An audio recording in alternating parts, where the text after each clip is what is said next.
¿Estás bien, Mirta? ¿Estás bien? ¿Está bien? Avisale a la ambulancia, avisale a la guardavidas, no sé, avisale a alguien.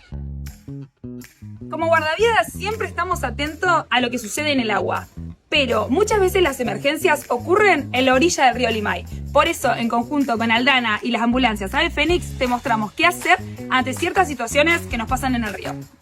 Ante pérdida de conocimientos, mareos, picaduras de insectos, que vos sepas que sos alérgico, lo primero que tenés que hacer es identificar un puesto de guardavidas. Ellos se pondrán en contacto con su coordinador para activar el sistema de emergencias del operativo. La seguridad y la prevención la hacemos entre todos. Toma agua, mantenete a la sombra, utiliza protector solar, protege a las personas de riesgo, adultos mayores y niños. En casos de menor gravedad y si tenés movilidad propia, acércate al centro de salud más cercano para que la ambulancia quede disponible ante cualquier emergencia.